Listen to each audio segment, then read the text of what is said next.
Hi, I'm the Foxed One, and today I wanted to talk a little bit about body language. You want to make eye contact. Glance away a couple times, right? Engaging in whoever's speaking. Really give them your full attention to show that you're engaged. You don't want to be looking off. When you're in that group of people, you want to stay locked and loaded, eyes set on this whoever's speaking, give them the full attention that they deserve. And then the reciprocal is that they would give you the full attention. And when you're speaking, make eye contact. And if somebody's looking away or they're unengaged, go to the next person. You want to lock eyes with somebody, and if you notice everyone's kind of looking away, I would definitely take that as your cue that it's probably just time to leave that group. The next thing would be, so your hair, I try not to play with it too much. It is hard for me. I am a bit of a hair flipper. Probably would just do it in the breaks between the conversations. So if somebody's speaking to me, I'm not going to be standing there playing with my hair and talking to them. And for sure, when I'm speaking, I don't want to be playing with my hair or running my hands through it or, kind of looking down. Just, give it a nice whatever you need to do, and then really try to keep yourself steady. The other thing, square your shoulders to whoever's speaking. Nice and turn, right? You're going to turn right at the hips and look at them instead of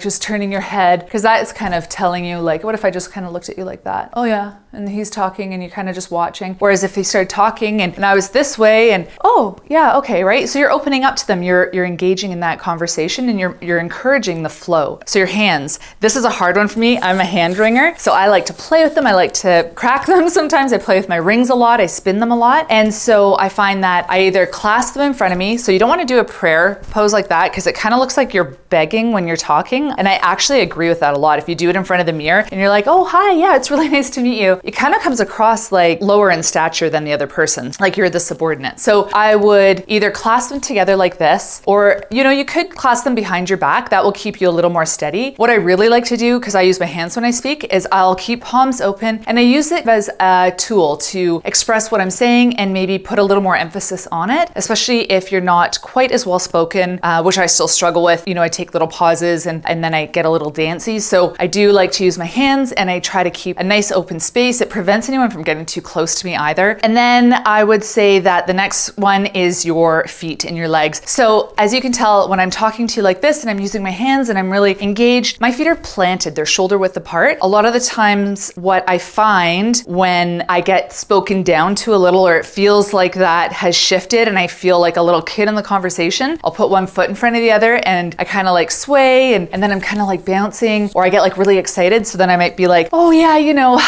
I really enjoyed talking to you today. Yeah, thanks so much. And so then I kind of get into that giggly role that I despise so much. So if I keep my feet planted and I keep my shoulders squared and I'm using my hands, I find that it just gives me a lot more courage, a lot more charisma, a little more calmness. And so it's really fun to be vibrant and excited and whatever. And, but there's a time and a place. And so that might not be the right time and place, especially if it's your first kind of impression. I would just lead with good, solid approach. You can get a little more comfy, a little more exuberant, and let your personality shine as you get to know these people. Right off the bat, first impressions are crucial. And so just coming in super confident and relaxed and calm and still, you just might get taken a little more seriously right off the hop and then not have to try to overcome the first impression that you may have made because you were feeling extra energetic that day.